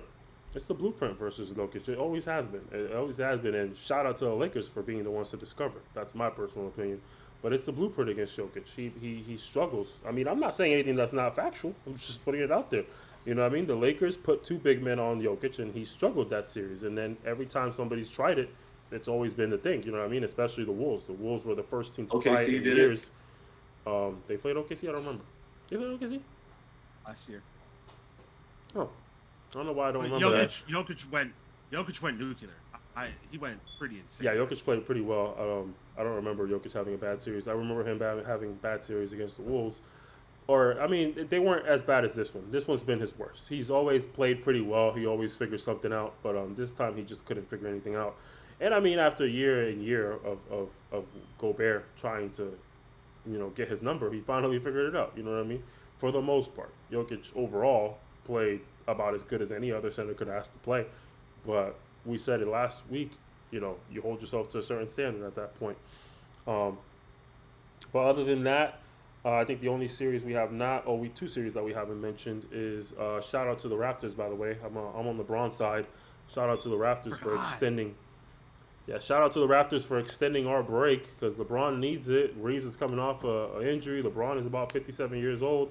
So shout out to the Raptors for hitting that shot, man. It's something about them rims. When it's time to win a game, them magnets come on. They turn the magnets on. All of a sudden, that little metal ball inside the basketball starts activating, and it just goes in every time. I don't know what happens. That was there. crazy. Yeah, I don't know what happens in Toronto, man, but they got to be investigated. I'm just saying. As soon as I saw it go straight up, I knew it was going in. I thought the same thing. I kid you not. Again? I'm like, I had flashbacks to Kawhi. I was like, did Kawhi just take that shot? What's going on? Who was that? I was like, what the heck? Kawhi took over RJ's Barrett for 1 moment. Yeah, that was one shot. Because RJ was looking like shit. Yeah, shout out to the Raptors. My question is, we talk about legacies, though, before we move on to the last one. We talk about legacies, though. What does this do for James Harden if they lose this series? How much does this hurt him? Harden? Because James Harden hasn't been playing that bad. Donovan Mitchell is genuinely looking like a basketball terrorist. Right? But by association, I don't know if his stats show it. No, but most people can recognize. I hope so. I don't know what it's. I'm gonna look up. Donovan Mitchell has been taking some of the worst shots I've seen in my life. No, so he's averaging. You're not wrong about Donovan Mitchell, though. Think about the casual basketball fan, which rules the world. Will they view this as just Donovan Mitchell's fault. Like, they are going to eat James Harden up if he is not able to get out of the first round. But I don't think it'll change anything. I think those people already think that James Harden is this notorious choker. Like, nothing will change that for them ever. Because James Harden's not. James Harden only has, if you really go back and look, he only has 3 bad games in his playoff series, in game-winning situations. He only has 3. Steph Curry has more that are worse. But nobody will ever call Steph Curry a choker because he's actually won't play. Donovan Mitchell, though, I don't even know. His stats look all right, so people probably never recognize this. Go back and watch those games. Go back and watch any of Donovan Mitchell's driving attempts. Go back and watch any of his three-point shot attempts. He looks terrible right now. I don't know why. I don't know why he looks so bad. Listen, I think trading Garland was a mistake. Listen, the Raptors. I'm gonna look it up right now. The Raptors have a guy in the starting lineup by the name of Walter, who I've never heard of before. He scored 24 points. They had a guy by the name of Murray Boyles. This is his last name, Murray-Boyles. Off the bench, 17 points. Never heard of these guys a day in my life. Each of them paired for a total of 43 minutes and 39 minutes. 43 minutes and 40 minutes, really, because he was 6 seconds shy of 40 minutes. I've never heard of these guys. This guy had 17, 7, 2, 2, and 3 off the bench. And this is what the Cavs are doing. They're allowing these random players to just shine. And that's, to me, is so disappointing, man. So disappointing. Colin Murray Boyles, he's not a random, though. He just got drafted this season. He's their first-round draft pick.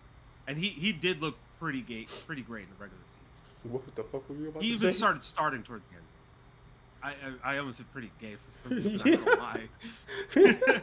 Pretty great. Jamal Sheed also looking like their team doesn't look bad. You try to make it sound like they're a bunch of bums. These are randoms, bro. These are randoms. You don't watch the Raptors. Nobody does. So these are all randoms. Like, what's going on here, man? I know Colin though because I've watched a few of his games and he's also dating some WNBA players. That's why I know him. I guess. Yeah. Cavs can't play no defense at all, though. That's their problem. They're not able to guard up at all. With James Harden and Donovan Mitchell being your starting guards, and they're not able to do anything. Oh, yeah, I was talking about the Magic were going to look bad if they get Devin Booker. Never mind. Oh. I forgot defensively, it's the Cavs. Yeah. Well, they had Darius Garland before. Yeah. It's not like a huge difference. No, I think this is worse. I think James Harden is worse. It's worse, but it's not a huge difference, though. You know what I mean? It is worse, though. Yeah, that's not worse. Yeah, it is worse. It could be worse. Yeah, it did get worse. You're right. It did get worse. You're not wrong. Two things can be right at the same time, right? Like you always say. But so for the sake of time, last series though, we have the Sixers versus the Celtics. Ladies and gentlemen, open the floodgates. It finally happened. The 76ers have defeated the Boston Celtics in Game 7, and they have advanced. Oh God, we're gonna try this. There we go. The 76ers have advanced to the second round by beating the Boston Celtics. Is this the case of the Sixers playing great, or did the Celtics just play that bad? Or was it a little bit of both? What do we think? Both. Because Paul George was looking great. Joel Embiid was looking back to normal. I think, hot take here, I think that the appendix was cursing him. I think that they put a curse on him when he was born. He removed it, and now he's back. Because there was a point where, like, every single game, the Philadelphia's medical staff was just putting Joel Embiid back together before the games. And he was only, reinvigorated by his hate of the Celtics. Once they removed that appendix, he looks like a normal human being now. There was a point, though, I was kind of worried. I think it was VJ, fell on his knee, and he looked hobbled for a second. I'm like, oh, no. He's going to die. He was all right, though. He got back up again. Do the Celtics panic, or do they take it to the chin and move on? What do you guys think? Take it to the chin. You didn't have Jason Tatum. Not what they should do. Not what they should do. What do you think they're going to do? Do you think Brad Stevens panics? I think if this is my take, because I know Devin Booker, no one wants to take the owner's saying he don't want to trade him at all. But I think if Devin Booker's on the court and you can get him straight up for Jaylen Brown, I think you do it. I like that 10-10. I like Devin Booker. Devin Booker's a big improvement. I think Jaylen Brown's actually pretty good offensively, and defensively he's much better. Why is Jaylen Brown not better than Devin Booker right now? I mean, right now he's got the better coach. He's got the better team. He's got the better So system. do you agree? Everything is better than the Celtics. I wouldn't say he had a better team than Devin Booker this season. Yeah. Remember, they lost $50 million in Jason Tatum. Derek White forgot how to play basketball. They lost Kristaps. They lost Drew Holiday. They did not have the same team. Yeah. Quetta had a good season. Quetta had a really good season. That center, he had a decent Wasn't season. he a rookie, though? No, this is his third year. No, he's not a rookie. He's been in the league for a couple of years. Fourth year. Yeah, he had a really good breakout season this year. I think he had a little bit more help. Yeah, but we're talking about Pritchard was arguably the sixth man of the year this year. If you want to argue your boy it, Jalen Green. You forgot about your boy Jalen what's his Green. name? Brooks. What is Brooks' first name? I forgot his name. Dylan Brooks. Like I would argue that the Suns had a better team. Payton Pritchard was not arguably a sixth man of the year. That's for starters. Let's just start there. Two, he started for the majority of the season as well. That's another factor. But he yeah, didn't even qualify. Yeah, he didn't qualify. He started way too many games. But what was I gonna say? I forgot my train of thought there. Yeah, the Celtics aside, Payton Pritchard was pretty much the only other player contributing at a high level. White was terrible. Kita or whatever the fuck his name is, he had a breakout season because he turned into from a nobody to a role player. That was his breakout. He just became a solid role player. He's not some star, like, you know what I mean? He did great. He played 25 minutes a game. Yeah, like he did great. I'm not taking that away from him. He did great as a role player. Like that's not a what are we doing? Like that makes him the qualifying factor for having a better team than the Suns. Like the Suns definitely had a better team. They just their coach sucked, whoever that was. But they managed to put it together. Dylan Brooks, had himself a breakout. That's a breakout season. Dylan Brooks. Jalen Green looked good, and I've never said that in my life. You know what I mean? But here we are. Jalen Green looked good. Okay. He looked better than what I've ever seen him before. That's for sure. He looked good in the playoffs, in my opinion. You know what I mean? Like that definitely had the better team. Oh, yeah. But that's not even important. I don't know why I even got into that conversation. My point is Jaylen Brown right now is definitely a better player than Devin Booker. Bro, why would you downgrade? You got Jordan Walsh. He also had a good season this year. You had a lot of players have like individually stepping up years. What position does Walsh play? He plays small forward or shooting guard or power forward. I know he guards those three positions. I'd make sure. How many minutes was he playing the game? But what is a good season, though? I'm pretty sure. I think it's like 15 to 20 minutes. It has to be around that range. Hey, that's not a lot. He averages like that's how much you impacting when you're averaging. Yeah, like what is his defense was very impactful this year. But what is a breakout season, though? What are you talking about breakout season? He averaged 5 points per game. What is he breaking out of? He broke out of prison. He broke out of jail to go into prison. Like, what do you mean? Like, I don't understand. Or no, other way around. He broke out of prison to go into jail? Like, I don't understand. I feel like he had a good season. I mean, he was arguably no, I get that, though, but you have to – I want your point. You're counting points. I'm accounting the fact that he was one of the best perimeter defended players in the league this year. It was noted. Players said it. Like, you know who was even higher on that list? Dylan Brooks. Defensively? Yeah. I don't know, but again, but that's not fair though. Now you're using a personal opinion when he's giving you a fact though. Like we respected Wash's take, so you got to respect Brooks. No, I respect it. Yeah. I just don't think he did though. I don't think. I think they also got Ryan Dunn. I think offensively he was a lot better. I think Ryan Dunn is a better defensive player than Jordan Walsh. I agree. I haven't watched enough Ryan Dunn to give a take on Ryan Dunn, so I'm not going to do that. Learn to hold my tongue. I had to tune into some stuff. Yeah, you're saying these guys have breakout years when all they did was turn from reserves to role players, and that's not the breakout that's gonna make that team a better constructed team. That's what I'm saying. From a paper perspective, on paper, the Celtics did not look better than the Suns. The Celtics had better coaching and better game planning and better IQ. That's what they had. The Suns were just a bunch of idiots trying to figure it out, and they managed to figure it out for half the games they played. That's pretty much it. But from a skill perspective, the Suns had a more skilled, constructed roster than the Celtics did. Next season, however, I do think the Celtics will look better because they'll have Jason Tatum back. But, you're losing a third of your salary in one player. You're never going to look That's Yeah, and then you got another 100%. player who's another third of it. So yeah, Yeah, like that's tough. And Derek White forgot how to play basketball this year. I'll never forget that. Yeah, that was crazy. Now we know a bigger role is not for him. He needs to stick to the role he had, which he did phenomenal in. By the way, I'm not saying it was a bad role. I'm not trying to put it that way. I'm just saying, being a number two guy doesn't seem to be for him. You know what I mean? I Some think people have to be elite role players. no facts. And Derek White, you are one of those people. Um, Same thing with Nas Reed.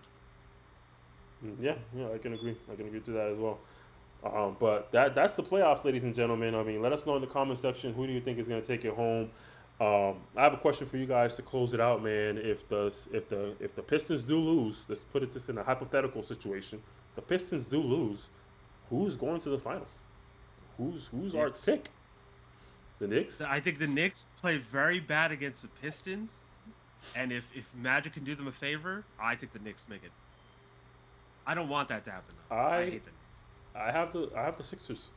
If the Pistons lose in a hypothetical scenario, the Sixers are going to the finals in my eyes.